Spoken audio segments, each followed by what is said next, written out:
यह कहानी है लखनपुर नामक गांव की, जहां के लोग बहुत ही मेहनती और नेक इंसान थे।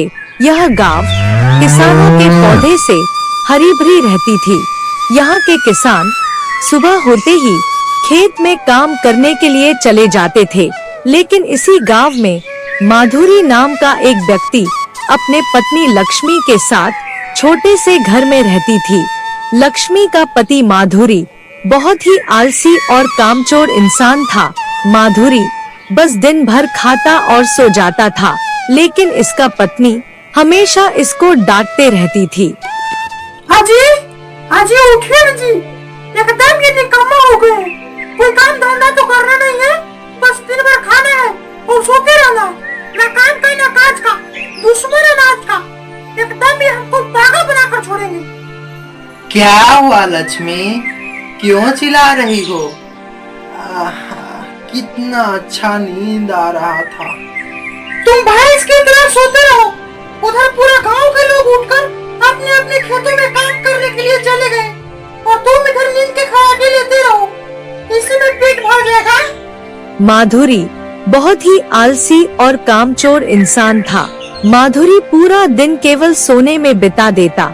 इसको किसी भी बात की कोई चिंता नहीं रहती थी, बस दिन भर खाता और सो जाता था।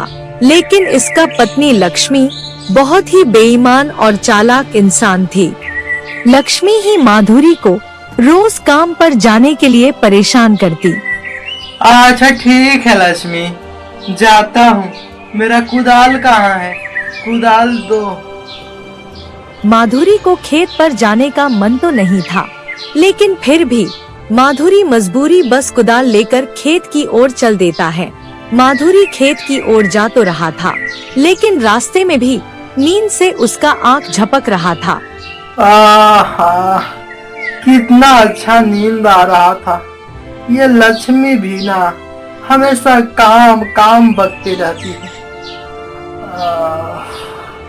माधुरी अपने काम पर जा तो रहा था, लेकिन मन ही मन अपने पत्नी लक्ष्मी को भी कोस रहा था। माधुरी अपने शरीर से इतना आलसी हो गया था कि उसे एक छोटा सा भी काम करने का मन नहीं करता था। माधुरी अपने खेत पर पहुंचने ही वाला होता है, लेकिन गांव का ही एक मित्र रमेश मिल जाता है। का रमेश भाई, क्या हो रहा है? कुछ नहीं माधुरी भाई, बस ऐसे ही जिंदगी कट रही है। वैसे तुम कहाँ चल दिए कुदाल लेकर? और थोड़ा सा खेत कोड़ना है रमेश भाई।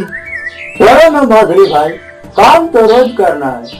बहुत दिनों बाद आज हम दोनों मिले हैं। चलो ना बैठकर कुछ बात करते हैं। वैसे तो तुम ठीक ही कह रहे हो रमेश भाई, मैं भी बहुत थक गया हूँ। चलो थोड़ा देर बात कर लेते हैं, उसके बाद में काम पर चल जाएंगे। जिंदगी भर तो काम ही करना है। माधुरी अपने दोस्त रमेश के साथ बैठकर अपने बचपन के बातों को बतियाने लगता है। बात करते करते माधुरी कब सो जाता है, रमेश को पता भी नहीं चलता है। माधुरी को सो जाने के बाद रमेश अपना घर चला जाता है। शाम होने वाली थी, लेकिन माधुरी अभी भी सो रहा था। कुछ घंटे बाद माधुरी नींद से उठता है तो काफी रात हो गई थी। फिर माधुरी अपने कुदाल को लेकर घर की ओर चल देता है।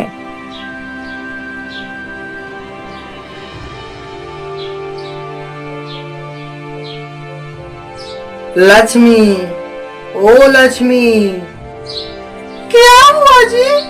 इतना रात को आ रहे हैं? अभी तक खेत कोड़ रहे थे। हाँ लक्ष्मी, पूरा खेत कोड़ दिया। अब मुझे चैन से सोने दो, सुबह तंग मत करना।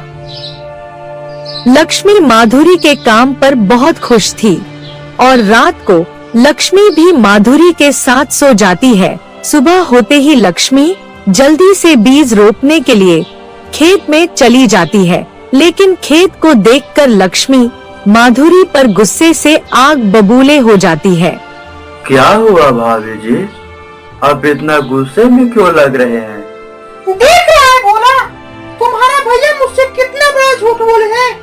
घर जाकर बोले हैं कि मैं सारा खेत कोड़ दिया हूँ, लेकिन खेत में एक छेद भी नहीं माधुरी के बातों से लक्ष्मी इतना खुश थी कि जिसका कोई ठिकाना नहीं था।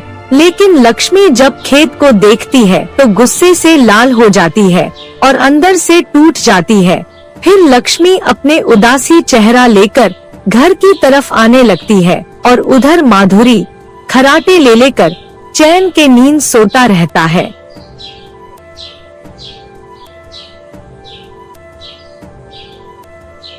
अरे पापी इंसान, तुम्हें जरा सा भी शर्म नहीं है। तुम्हारा पड़ोसी दिन भर खेत में काम करता है और एक तुम हो जो दिन भर भैंस की तरह सोते रहते हो। अरे गधा, तुमने कहा था कि मैं खेत को कोड़ दिया हूँ, तो खेत कोड़ा कहाँ है? खेत में तो एक छेव भी नहीं लगा है। लक्ष्मी के गुस्से को देखकर माधुरी अपने बिस्तर से उठकर खड़ा हो जाता है। माधुरी खड़ा तो हो जाता है लेकिन अपने पत्नी के गुस्से के सामने कुछ नहीं बोल पाता है और सीधा कुदाल लेकर खेत की ओर चल देता है। लेकिन फिर भी माधुरी का नींद पूरा नहीं हुआ था। रास्ता में भी उसका आंख झपक रहा था और मन ही मन अपने पत्नी लक्ष्मी को भी कोस रहा था। माधुरी खेत में पहुंचने ही वाला था, तभी दूसरी दिशा से भोला आवाज लगाता है, माधुरी भाई, ओ माधुरी भाई, इधर आइए। माधुरी भोला के बात सुनकर अपने खेत में ना जाकर भोला के पास चला जाता है। कहा माधुरी भाई, कैसे हो? ये कुदाल लेकर कहाँ चल दिए? ठीक है भोला भाई, थोड़ा खेत कोड़ने जा रहे हैं। माधुरी भाई, चलो ना थोड़ा आराम कर लेते हैं। आराम करने के बाद हम दोनों साथ में खेत कोड़ेंगे। भोला सुबह से ही अपना खेत कोड़ रहा था। खेत कोड़ते कोड़ते भोला काफी थक गया था, लेकिन उसी समय माधुरी अपने पत्नी से डांट सुनकर खेत कोड़ने आ रहा था। भोला माधुरी को अपने पास बुलाकर आराम करने के लिए बैठ जाता है और बातचीत करते करते माधुरी कब सो जाता है भोला को पता भी नहीं चलता है। आराम करने के कुछ घंटे बाद भोला काम करने के लिए उठता है, लेकिन उससे पहले भोला माधुरी को उठाता है। लेकिन माधुरी नींद से सो गया था और वह नहीं उठ रहा था। माधुरी भाई कितना आलसी हो गए हैं। अगर ये ऐसे ही अल्लाह से पाले रहे तो एक दिन ये भूखे मर जाएंगे। भोला माधुरी को नींद से उठाने का बहुत प्रयास करता है, लेकिन माधुरी नींद से नहीं उठा। तब भोला अपने काम पर चला जाता है। कुछ घंटे बीत गए थे और शाम भी होने वाला था, लेकिन अभी तक माधुरी नींद से नहीं उठा था। जब माधुरी का नींद खुलता है तो काफी रात हो चुका था और फिर माधुरी अपने कुदाल उठाकर घर की ओर चल देता है। इसी तरह से दिन बीतता गया। कुछ दिन बीत जाने के बाद माधुरी बहुत ही गरीब हो जाता है, क्योंकि माधुरी सारा समय केवल सोने में बिता देता था। माधुरी काम करने के लिए जाता तो था, लेकिन खेत में ही सो जाता था, जिसके कारण माधुरी बहुत गरीब हो जाता है। इसके घर में एक दाना भी अनाज नहीं बचा था। यह लोगों से मदद मांगता रह जाता है, लेकिन कोई भी इसके आलसी और कामचोर की वजह से मदद नहीं कर रहा था। माधुरी काफी भूखा था, जिसके कारण इसको अब नींद भी गायब हो गया था। पूरा गांव घूरने के बाद भी माधुरी को कोई मदद नहीं करता है। अब माधुरी अंत में भोला के पास जाता है।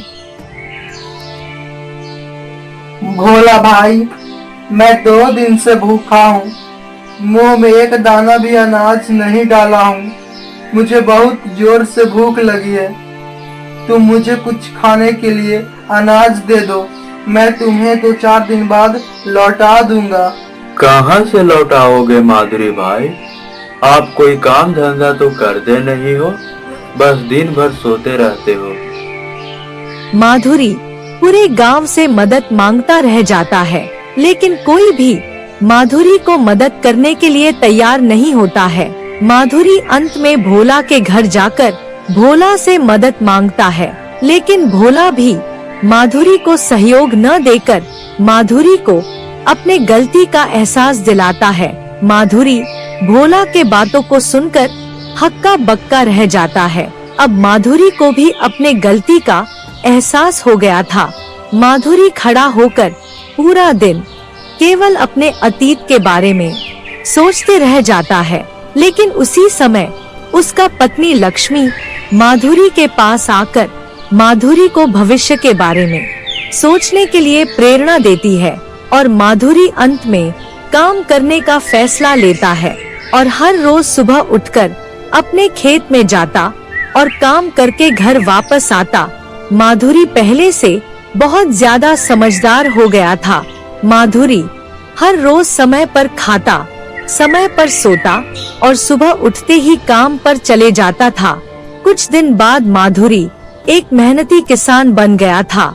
माधुरी के पास हर वो चीज था जो एक मनुष्य को जीने के लिए जरूरी होता है। अब माधुरी और उसके पत्नी भर पेट भोजन करता और सुखी से अपने जीवन व्यतीत करने लगा।